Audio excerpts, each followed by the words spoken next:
Dr. Pepper, Mr. Pibb, Dr. Pepper, Mountain Dew, Code Red. That's fantastic. That's so dumb. That is awesome. It's absolutely idiotic. March 10, 1970, Nina Kolagina, with the power of her mind, stopped the beat of a frog's heart. The record of this experiment is currently held in the files of Professor Gennady Sergeyev, St. Petersburg. As Sergeyev interpreted this cardiogram, it seemed to him that the heart had experienced a sudden flare-up of electrical activity. The heart imploded, arteries burst, and all because Nina Kolagina wanted the animal dead.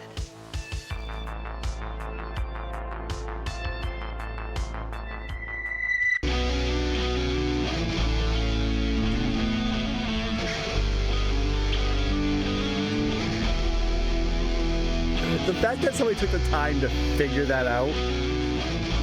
No, somebody's bored. And most likely they were walking through the store and they had that song stuck in their head and they saw Dr. Pepper on the shelf. They're like, oh, Mr. wow. Pibb. Yeah. Wait a minute, Yeah. Dr. Pepper. Mountain Dew. Code Red. Yeah.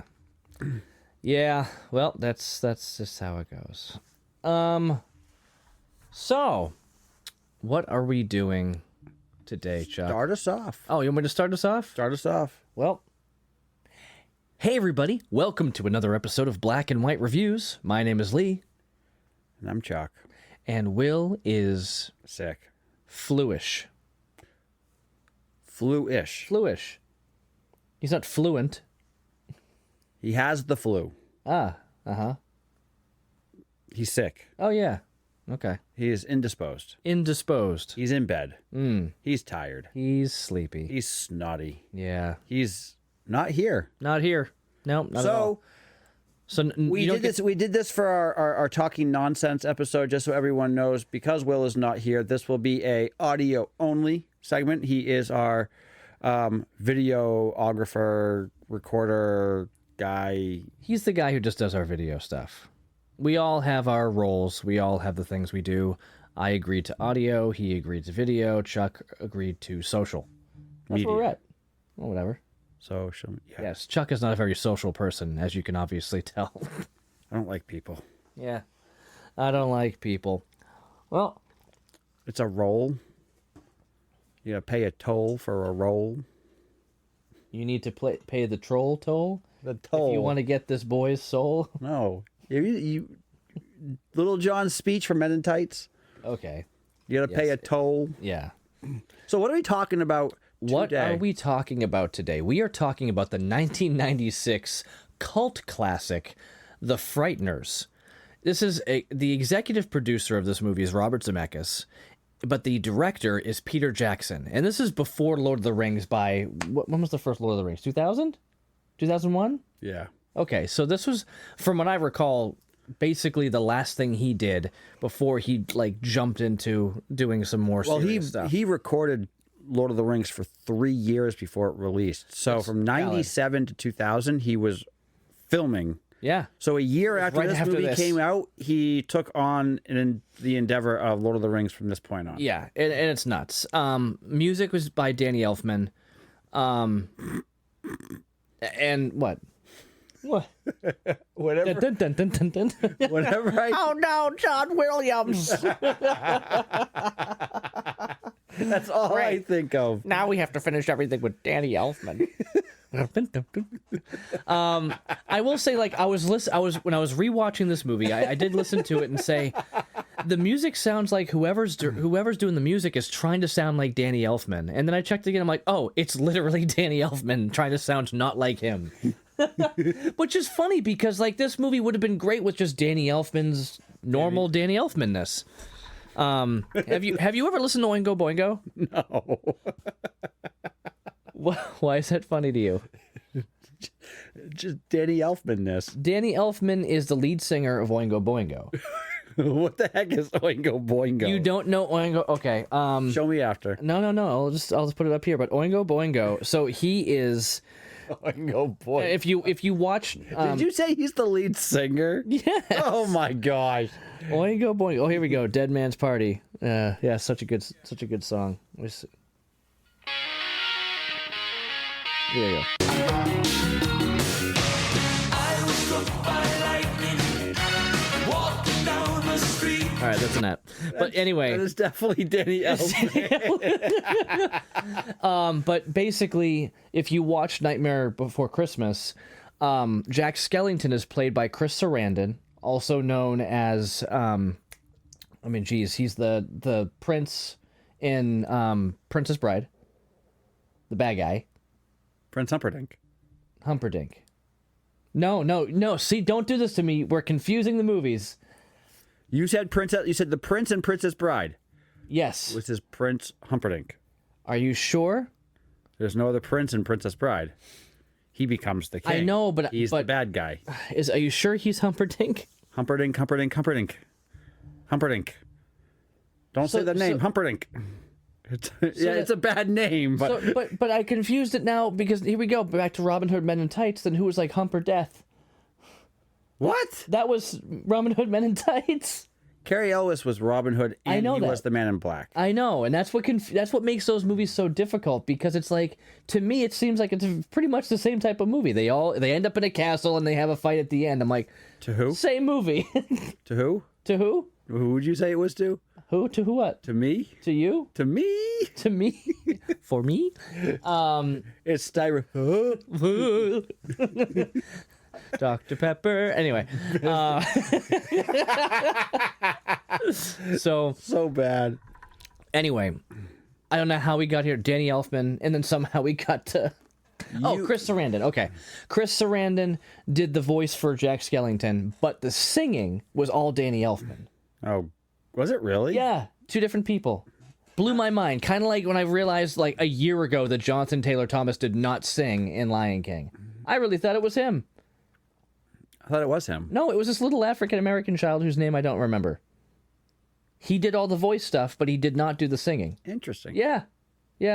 And Simba, adult Simba, who's Matthew Broderick, who is a singer, was not the singer. It was the lead singer of Toto that did the singing parts. Really? Yes. Whoa. Get your own sound effects over there, huh? Cool. Good for you. So, The Frighteners. Yes. So this movie, Can I go first? you can. Since I went into this thing. I just wanted to get into it. I wanted to just kind of still finish off what we're doing here. The Frighteners is a movie. You can tell it's produced by Robert Zemeckis because of like who's in it and kind of what's happening. I like that he didn't direct it though, and you've got Peter Jackson, who again, we know Peter Jackson mostly because of his involvement with his creation of what is Lord of the Rings, which are fantastic films, and The Hobbits that came later on. Aside from that, he's known for gross out horror sci-fi. In this movie. Which is like it's a very to me it's very much like I can see how this would be the middleman kind of between what he did before and Lord of the Rings. But I'm still just shocked because it really is a big jump. I know you haven't seen Bad Taste or Meet the Feebles or any of the older stuff that he's done. There's another one called Beautiful Creatures that I've never seen. I don't really know much about it. Will brought it up. That, but it wasn't Beautiful Creatures. It was a different because we talked about this with Sarah Daniels, and it was a different movie because Beautiful Creatures was a different movie than what they were talking about. Well, whatever. I read it. I read what it was, and I was like, oh, I've never seen it either way. Neither have I. I mean, she was talking about it more than I was. I'm just kind of like, oh, there's a movie, great. But I've seen Bad Taste and I've seen Meet the Feebles, and it's just they're very disgusting. Meet the Feebles. Imagine drugged up Muppets, but it's disgusting and odd and just way way Today's off. letter is I know 3. But so it's like to see that he did this movie. I'm like, okay, I won't get much more into it, but it's just interesting to see, and I didn't want to talk about this because of nostalgia, more because I know we recently talked about Lord of the Rings, and I'm like, let's go back and see something that's not derived from, books that have been around since 1940s. When were the Lord? No, 60s, I think. was it 60s? I felt like it was earlier than that. Anyway, yeah, I wanted to talk about what he was doing. When was... Oh, I hate Google sometimes. It was 1954, so I was right. I was close. You were, yeah, but I was closer. You said 40s. I said 50s. You said 40s. I said 60s. It was Whatever. right in the middle. We It's were both literally equally as close. We're both equally as far. So yeah, I wanted to just talk about that. Like he had source material, but He had sore material. source. I said source. I heard sore. Oh, well, it's okay. You probably yawned. So, When I yawn, no one hears it. uh-huh. Uh-huh. When you yawn... I'm not going to waste a yawn. I'm not going to waste a yawn. What do you mean waste? How do you... You can yawn quietly? Uh-huh. Or you can yawn, especially when you're in the middle of a group of people talking, and you're like... No, usually I go, wee, wee, wee, wee, wee, wee, wee, wee. Something to do. Like, I mean, that's how I learn how to get my vibrato right, you know? But what do you mean by wasting? You're yawning either way. Listen, every breath I take, every move I make I'll be watching you. It's so creepy. is for a purpose. I'm not going to waste any of that. Why is that song not creepy to people?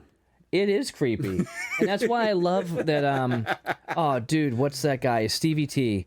I used to watch him a lot on YouTube. He did like major songs in minor keys. Yes. And he did every breath you take, every move you make. Like I can't even, for some reason I can't think of it without the music with there, but it was like creepy in minor, and he's just like, creeping through the window. It's like, yeah, that's pretty spot on. But then you get the Faith Hill, P. Diddy one after Biggie died. And I'm like, oh, that was a good job. I'll be missing you. I'm like, okay, thanks for making it less creepy. Oh, it's so creepy. But anyway, so Chuck, you've never seen this movie before. I'll never watch it again. Oh, geez, that's sad. I will say up front before you get too much in detail, the version that you and I just watched is not the version that I own nor have seen. Okay. There are extended scenes. There are scenes that are extended that I never saw before, and I'm like, oh, like, you know when you know something so well, and then something gets extended, and you go, you feel like almost betrayed. Like, What happened? like, no, this is not it. So, again, I'm going to share another story before we get too much into it, because I think you're going to be doing more of the talking in this one than I will. 30 years ago. No, 25. only 15 years ago. My wife, she never saw Terminator 2. And I'm like, oh, you got to watch this movie. And I hadn't watched it since I had it on DVD, because I knew the movie so well and whatever. And she went ahead and watched it while I wasn't around. And she watched it with her dad. We were living at his house for a while. And she's watching Terminator 2, and I'm just like, what'd you think? Like, when I came home, she goes, it was all right. And I'm like, all right? The movie's fantastic. Like, it's a great movie. And we used to talk about sci-fi and watch movies together a lot. We were very much into, talking about movies and stuff together for the most part. And she just said it was all right. Then I realized it was a special edition DVD that had all of the, the extended scenes in the movie, including the smile. When Arnold is learning how to smile, when he's like, and his mouth is like opening up and he's just like grinning like a dork. Yeah, it's ridiculous. And she watched the movie like that, with all the extended stuff, with all the Kyle Reese dreams and stuff like that. And I'm like, whoa. So I saw it later on. I'm like, now I understand why It was okay. why you thought it was okay. It's like, because there were things in there that did not need to be in there, and it just seemed extended and stupid for no reason. This one had some stuff that I did find intriguing, because it gave me some more insight into this character, specifically Detective Dammers, who's like my favorite character in the whole movie. because Jeffrey Combs is the man. He's up there on my wall. I met him. And You should let him go. I should. He's still here. It's kind of creepy. Yeah, well, I mean, his body's a roadmap of pain, so he's used to it. But there's lines in there where he kind of expresses and explains, some of the stuff that he endured, and I'm like, that was not in the theatrical version. That was not in the version that I've ever seen. So whichever one that we logged in and checked out, I'm like, this is extended. So I don't know if there's even more, because I started watching it on one streaming service, and then I watched the rest of it on another. So maybe there was even more in the first half that I missed, that you saw. So this movie, we kind of watched, we'll say 50% we watched two different versions. Most likely. Okay. So I think that we might have some differing opinions because of that, but also we'll have differing opinions because I remember watching this in like 2000 for the first time, which is only 4 years after it came out. So therefore it was like, oh, this is actually pretty entertaining. It's got its goofy parts and then whatever. But Chuck, what is your take on the version of this movie that you watched? Wow. My take on this movie is I will probably never watch it again. Okay. Not because it was a bad movie.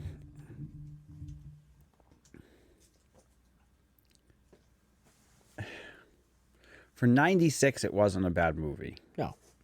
For today, this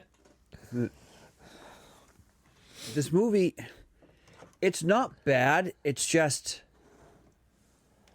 It's not a bad movie. It's a stupid movie. Yes. And that bad movies are like the writing's bad, the acting's bad. Like the acting wasn't bad in this movie. The production wasn't good. That's the surprising part from this to Lord of the Rings is the production was just miles ahead. Oh, yeah. Way the acting is miles ahead too.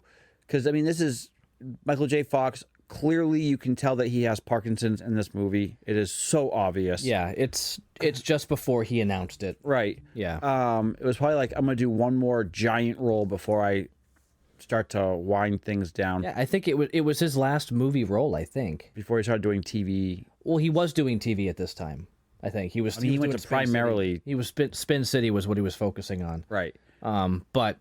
I mean, he was good. We'll get into it later, but there is like this whole, the last 20 minutes is this rushed, like, romantic connection. Like it's the last 20, like you see it coming, but it only is like the last 20 minutes of the movie and it's super rushed. I didn't like that. Typical 90s movie. Two people who probably shouldn't fall in love. Yeah, but it was rushed though. Okay. I can see how other movies where you from the beginning it starts off that way and you can kind of see there was nothing leading into this until the last 20 minutes of the movie. And I thought that was dumb. Even the last, it was more the last scene. There was no really love interest until the very last few scenes. Up until that point, if they left the last scene out, you would never think love interest. The last scene is what makes you think love interest. Outside of that, no. But it was a stupid movie. It wasn't a bad movie. It wasn't a good movie. It was a stupid movie. Jake Busey, seeing his face in a glob running down the wall, down the tombstone. I'm like, what? What is going? Like, there was so much that went on. Like, hey, Frank. There's like ghost killing ghost, which I've never seen before. Yeah, that was interesting. Mm-hmm. Yeah, it was how people couldn't tie things into other things did not make sense to me. Like there's this history of this thing happening, and then they accuse this character over here for doing this, but it doesn't even tie into that. But it's so backwards.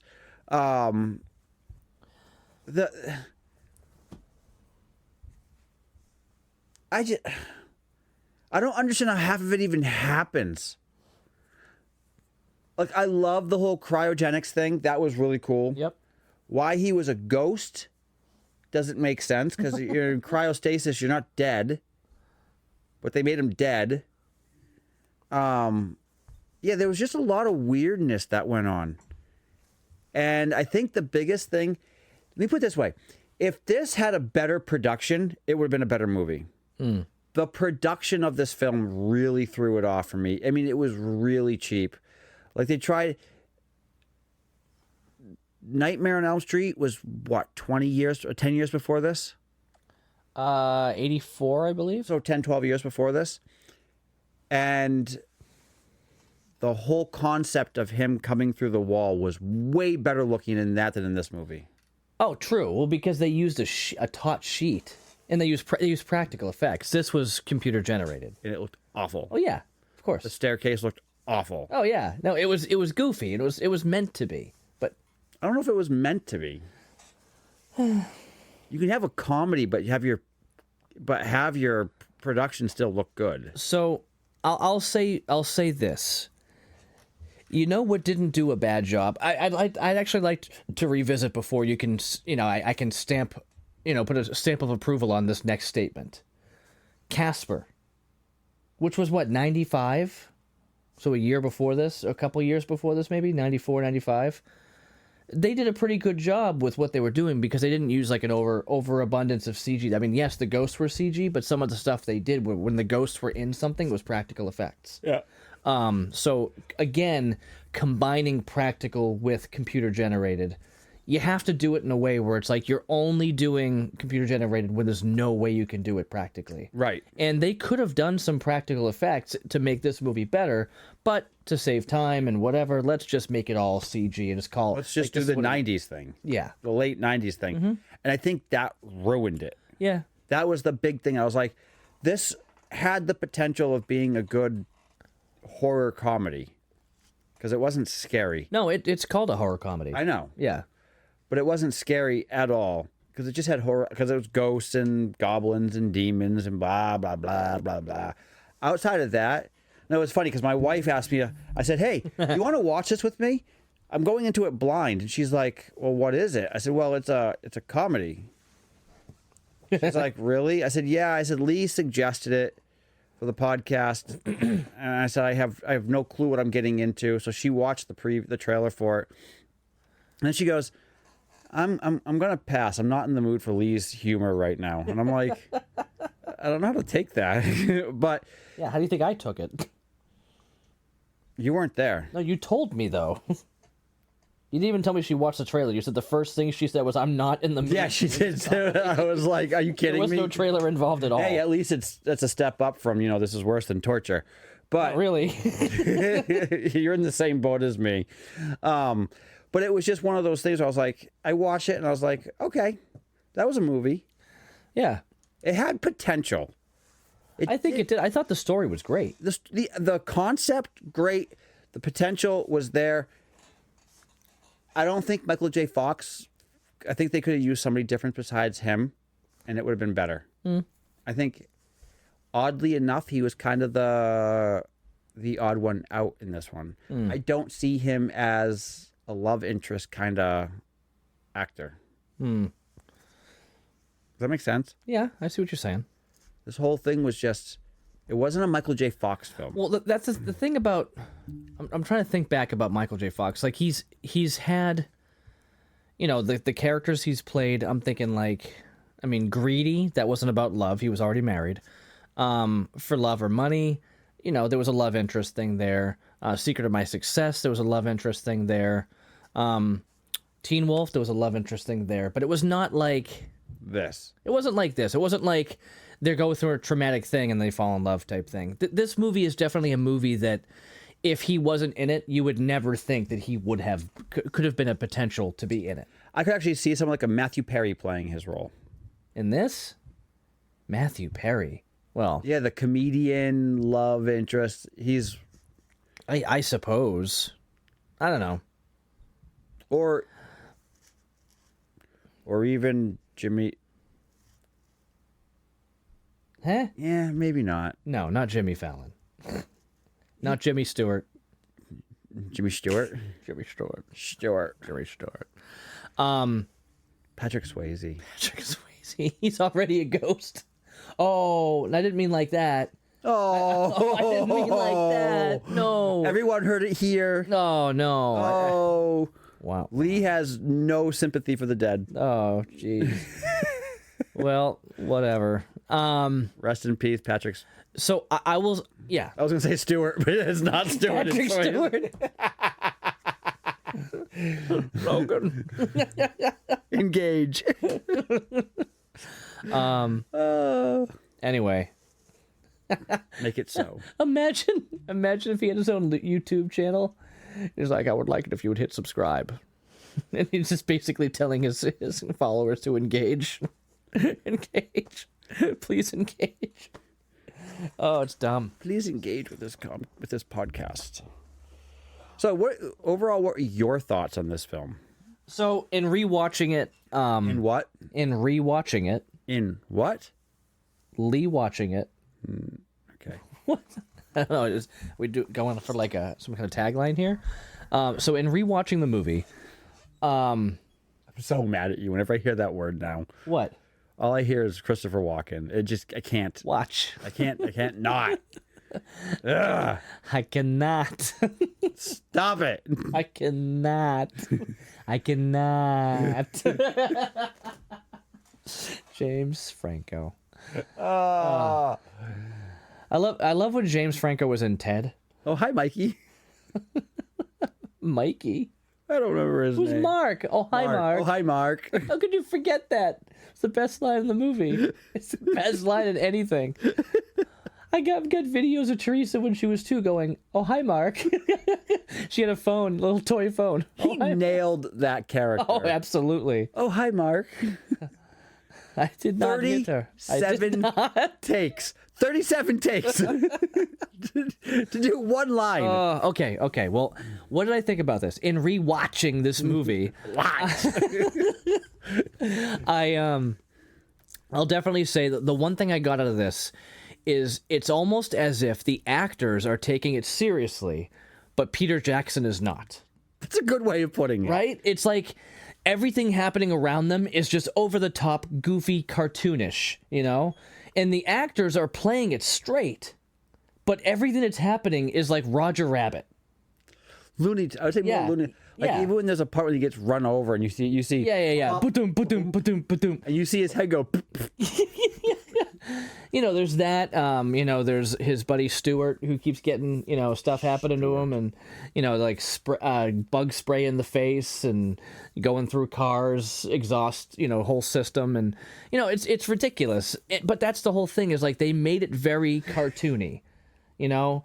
And I said Space Jam when we talked before about it, because you know, Space Jam, you mixed the, you know, live action with that, and same thing with Roger Rabbit. With Roger Rabbit. So I would say, excuse me. Excuse you. I would say, excuse me.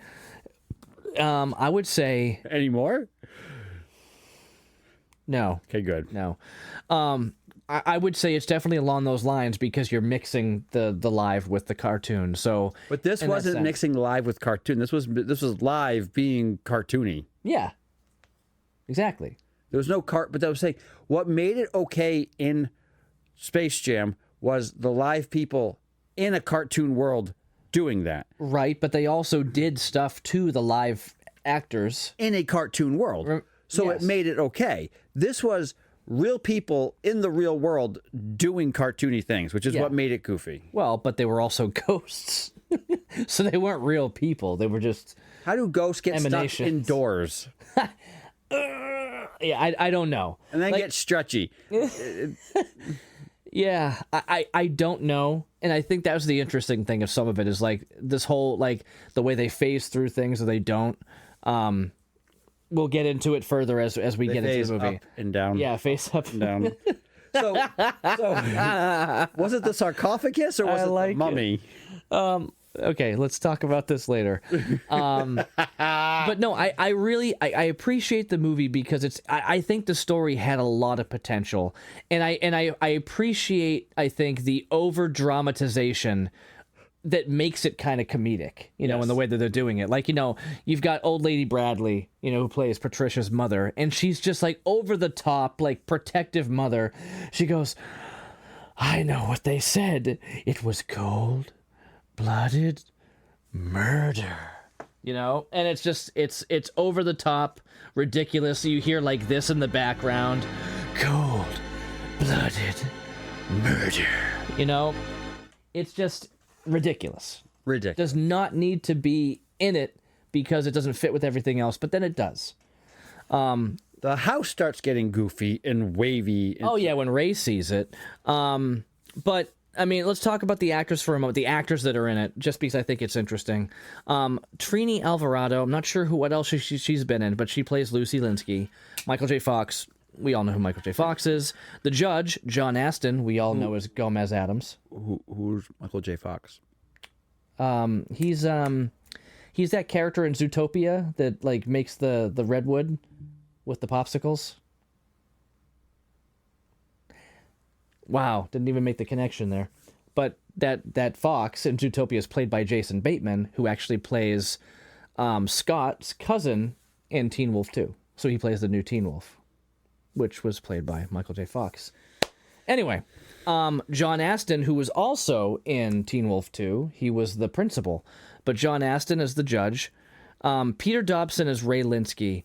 And the only thing I remember him from outside of this, and it's funny because if you look at his picture and the scene in the movie where he's got like a statue of Elvis, is he actually played Elvis in Forrest Gump. I know he's like fuzzed out and he's not really there. He's just kind of in the back. He's like, hey, do that little dance again and, you know, slow it down some. That's so dumb. Yeah, you ain't nothing but a hand. I started swinging my hips. Yeah, well, I mean, that's him. And I guess this guy does Elvis stuff a lot. I think he's done it a couple of other times. Jeffrey Combs. Most people know him, cult classic Reanimator. He's been in a bunch of other stuff as well. I'm pretty sure, I think he was in Star Trek and a few things or something. But Jeffrey Combs, this is the first thing I witnessed him in, and I thought he was brilliant. And when I first saw him, I think you mentioned too, like there was almost like this older Jim Carrey-ness to him. Yes. Like he kind of has that, like it's the you know, same type of complexion with the brown eyes, and his eyes are very distinct, kind of like Carrey. Dee Wallace, who plays Patricia here, she's fantastic. And I say she's fantastic not just as an actress, but even as a person. I've met some celebrities in the past, but meeting her, she was one of the nicest people. Where sometimes if you meet somebody, they're like, oh, yeah, sign an autograph, I'll take a picture, all right, see you later. Like, whatever. She was just, like, she didn't want to, like, move on to the next person. She wanted to sit there and just, like, hang out. I went to go shake her hand. She goes, yeah, put that away. Give me a hug, dude. And I'm like, all right. And I'm just like, she hugged me and we talked for a bit. And then, you know, we took a picture and then, you know, I got a signature up there. You know, I don't know if you've seen it with her and E.T. She signed it. Whatever. I'm not bragging about meeting her, but I'm just saying, like, as far as meeting people and then seeing, oh, bless you. Thank you. Seeing the different of, you know, when you hear some celebrities that are just jerks. You know, there's definitely been some that have been notably jerks. I've heard Adam Sandler's a really nice guy. Obviously, he's kind of on his way, always doing stuff. And like, hey, Adam. And he's just like, hey, how you doing? And he moves on. But I heard Kevin James is like a massive jerk. Is he really? I heard he's like a real jerk. I mean, I'm not saying, hey, Black and White Reviews says that Kevin James is a jerk. I'm saying you heard it here first. You heard it here first. Kevin James is potentially not a jerk. But Kevin James is going to be in The Jerk 2, starring Kevin James. Have you never seen The Jerk? No. Oh man, that's a movie you gotta watch. That's such a good movie. It's such a bad movie, but it's such a good movie. As far as like just weird Steve Martin comedies go, he was raised in an African American home, and he's like, I was poor. I was born a poor black boy, but he's like white. And nobody has the nerve. Whenever to tell I him. think of Steve Martin, all I think of is Sergeant Bilko. Okay, that was a good movie. Fantastic. Yeah, definitely a good movie. Wasn't Aykroyd in that too? I think he was. Not as a main. No, but he was there as like a general or something. Yeah. Anyway, Phil Hartman, wasn't he like? I don't remember. Yeah. Okay. Anyway, all that to be said. Dee Wallace, super cool. Jake Busey. So in one day, I met Jeffrey Combs, Dee Wallace, and Jake Busey. Jake Busey actually bumped into me, like almost knocked me over because he was trying to find the bathroom, and he's like running through the crowd. He goes, "You seen the bathroom?" And I'm like, there. He's like, "Oh, thanks." And he like runs off. Like, I'm like, wait, was that Jake Busey? Tell him his smile. Yeah, he's just like, well, he wasn't smiling. He was just like panicking, he had to pee. I'm trying to remember if this is the same year that I met a lot of people there. I met Matthew Lillard, also really cool guy. Skeet Ulrich, kind of quiet, seemed annoyed. And then a few other people from like Ash vs. Evil Dead. You ever see Meet the Fockers? Yeah. You remember the kid that they thought was his son? Yeah. The Mexican kid? I met him. He was also in Ash vs. Evil Dead. Anyway, but it was a cool thing to get there and get to meet these people. But Jeffrey Combs, super cool. You got Shy McBride. Arlie Ermy is in this. And didn't he die? Yes. It was like the past decade. Oh yeah, 2018. He passed away. Lee is on a roll today, guys. Just name dropping people who passed away with like no regard to their death whatsoever. People die, man. I'm sorry. Rest in peace. Here we go again. Rest in peace, Arlie Ermy. That's what happens. Troy is it? Oh yeah, Troy Evans. I really don't remember him from many other things besides he was Roger Predactor. He was the guy who got thrown off the balcony in Ace Ventura. Okay. Like he was killed first and then thrown off. It's like, how you know? It's like, well, I mean, you're doing everything except you've got that spot of blood on the railing there. Oh, okay. Only this. Oh. Yeah, that whole scene. That's the guy who died. Anywho, Dead Alive. I forgot Dead Alive is such. Oh, Heavenly Creatures. That's the name of the movie. Not Beautiful Creatures. Heavenly Creatures. I knew it was a different name. And that is... Oh, wait. Another connection there. Is that What's-Her-Face? That is What's-Her-Face. It is What's-Her-Face. No, not that What's-Her-Face. Melanie Linsky. Is she alive? Melanie Linsky is in it. Is she alive? And Kate Winslet. Yes, they're both alive and well, as far as I know. But yes, they're both in it. And I didn't realize it was her again. That makes sense. She's in the movie... as like a deputy or something. Do you think Kate Winslet would have made it big had it not been for I don't believe so. Titanic? I don't believe so.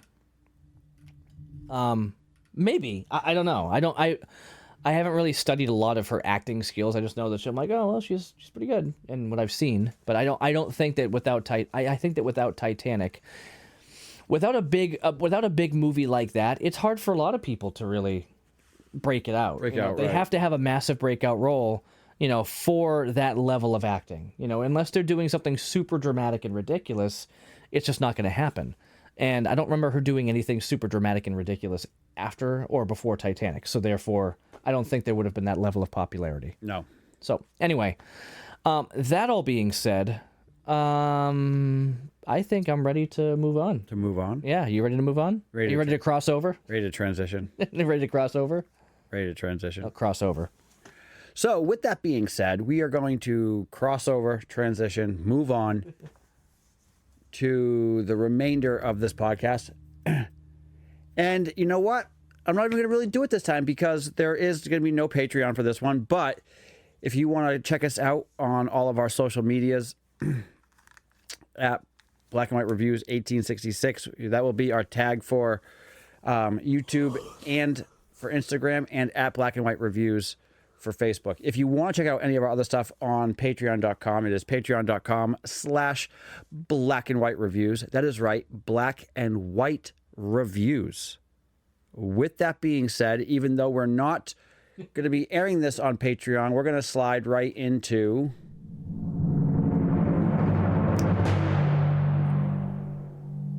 spoiler territory? Spoiler territory. Okay, sounds good.